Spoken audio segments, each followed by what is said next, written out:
गुरु अपने शिष्य से इस प्रकार कहे, हे देवदत्त, पूर्ववर्ती अनुष्ठान करने वाले ऋषियों ने जिन अस्थि युक्त अर्थात हड्डियों वाले घुटनों की सहायता से सेवन किया था, यदि तुमने उससे भिन्न अर्थात लौकिक अस्थि युक्त जानुओं अर्थात हड्डियों वाले घुटनों की सहायता से औदन का सेवन किया तो तुम्हारे घुटने सूख जाएंगे।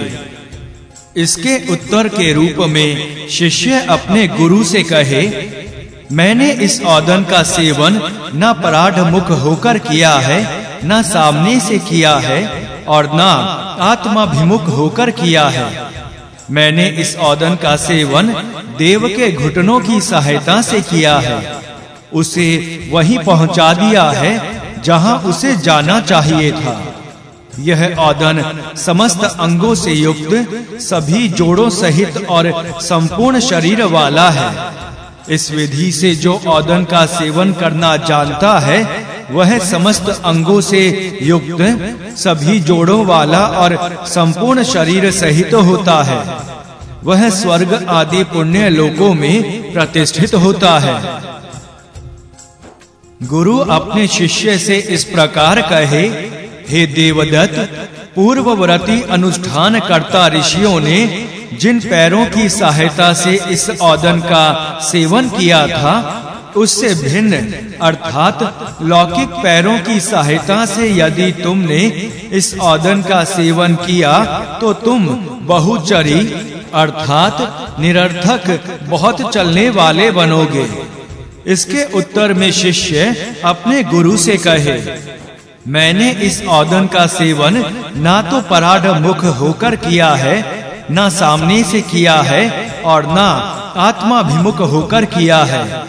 मैंने इसका सेवन अश्वनी कुमारों रूपी चरणों की सहायता से किया है। मैंने इसे वहीं पहुंचा दिया है जहां इसे जाना चाहिए था।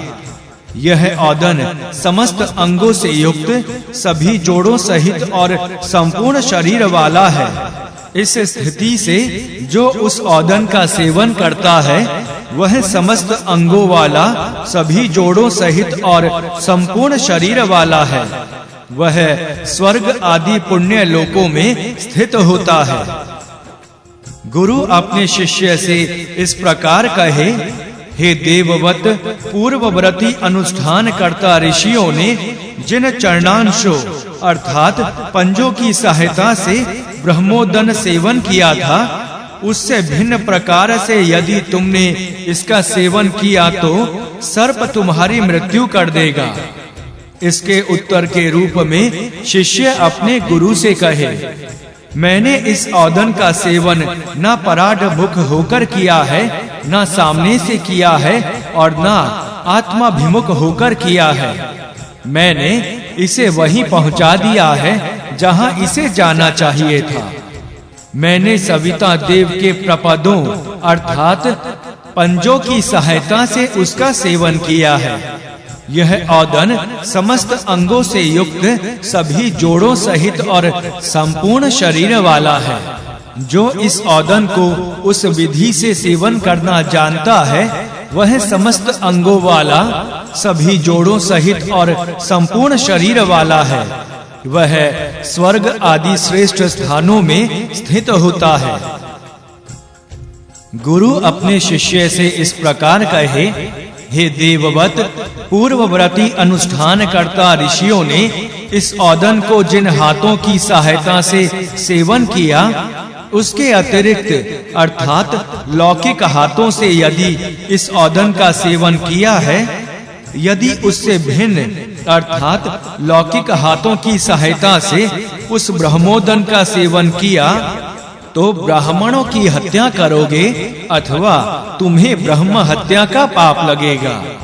इसके उत्तर के रूप में शिष्य अपने गुरु से कहे, मैंने इस औदन का सेवन पराढ़ मुख होकर किया है, ना सामने से खाया है और ना आत्माभिमुख होकर खाया है। मैंने ऋतु रूपी हाथों की सहायता से इस औदन का सेवन किया है। मैंने औदन को वहीं पहुंचा दिया है जहां उसे जाना था। यह औदन समस्त अंगों से युक्त, सभी जोड़ों वाला और संपूर्ण अंगों सहित है। इस विधि से जो इस औदन का सेवन करना जानता है, वह समस्त अंगों वाला है, सभी जोड़ों से युक्त और संपूर्ण शरीर वाला हो जाता है। वह स्वर्ग आदि पुण्य लोकों में प्रतिष्ठित होता है। गुरु अपने शिष्य से कहे, हे देवदत्त, पूर्ववर्ती अनुष्ठान करता ऋषियों ने जिस प्रतिष्ठा के माध्यम से इस ब्रह्मोदन का सेवन किया है, उसके अतिरिक्त लौकिक प्रतिष्ठा के माध्यम से यदि तुम इस औदन का सेवन करोगे तो तुम बिना प्रतिष्ठा वाले और बिना घर के स्वामी हुए मरोगे। इसके उत्तर में शिष्य अपने गुरु से निवेदन करे, मैंने इस ब्रह्मोदन का ना पराढ़ मुख होकर सेवन किया है, ना सामने से सेवन किया है और ना आत्माभिमुख होकर सेवन किया है।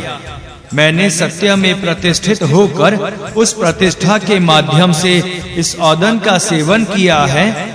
इस ब्रह्मोदन को जहां जाना था, मैंने उसे वहीं पहुंचा दिया है। यह औदन समस्त अंगों से युक्त, सभी जोड़ों सहित एवं संपूर्ण शरीर वाला है। इस विधि से जो इस औदन का सेवन करना जानता है, वह समस्त अंगों वाला, सभी जोड़ों सहित और संपूर्ण शरीर वाला है। सुक्त छठा, देवता प्राण। इस प्राण के लिए नमस्कार है, जिसके वश में यह समस्त चराचर जगत है। यह प्राण सबका ईश्वर है और इसी में सारा जगत स्थित है। हे ध्वनि करते हुए प्राण, तुम्हारे लिए नमस्कार है। मेघ घटा में घुसकर वर्षा करने वाले, तुम्हारे लिए नमस्कार है। बिजली के रूप में प्रकाशित एवं वर्षा करते हुए तुम्हें नमस्कार है। जब तक प्राण अर्थात सूर्यात्मक देव वर्षा काल में मेघ ध्वनि के द्वारा जौ, गेहूं एवं जंगली वृक्षों को लक्ष्य करके गरजते हैं, तब सभी फसलें गर्भ धारण करती हैं एवं अनेक प्रकार से उत्पन्न होती हैं। जब प्राण अर्थात सूर्यात्मक देव वर्षा ऋतु आने पर फसलों को लक्ष्य करके गर्जन करते हैं, तब भूमि के ऊपर जितने भी प्राणी हैं, वे सब प्रसन्न होते हैं। जिस समय प्राण अर्थात सूर्य देव पृथ्वी को वर्षा के जल से सभी और गीला कर देते हैं, उस समय गाय आदि पशु प्रसन्न होते हैं कि घास की अधिकता से हमारे लिए उत्सव होगा। प्राण अर्थात सूर्य देव के द्वारा वर्षा के जल से सींची गई फसलें और जड़ी बूटियां सूर्य से संभाषण करने लगती हैं। हे प्राण अर्थात सूर्य देव, तुम हमारा जीवन बढ़ाओ तथा हमें शोभन गंध वाली बनाओ। हे प्राण देव, तुझ आते हुए को नमस्कार है और वापस जाते हुए को नमस्कार है। हे प्राण देव, तुझ स्थिर रहने वाले को तथा बैठे हुए को नमस्कार है।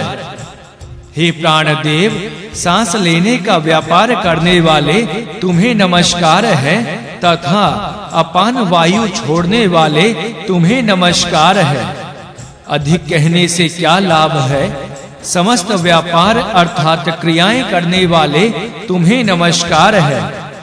हे प्राण देव, तुम्हारा प्रिय जो शरीर है एवं प्राण अपान अर्थात अग्नि और सोम रूपी तुम्हारी जो दो प्रियाएं हैं तथा जो तुम्हारी अमरता प्रदान करने वाली औषधि है, इन सब से हमें जीवन के अमृत का साधन औषधि प्रदान करो। हे प्राण देवता, समस्त प्रजाओं के शरीर में तुम इस प्रकार निवास करते हो जिस प्रकार पिता अपने वस्त्र से प्रिय पुत्र को ढकता है। प्राण उन सब के स्वामी हैं जो सांस लेते हैं अथवा सांस नहीं लेते हैं। ये प्राण देव ही मृत्यु करने वाले हैं एवं यही जीवन को कष्टमय बनाने वाले ज्वर है। शरीर के मध्य में वर्तमान इन्हीं प्राण की देवगण उपासना करते हैं।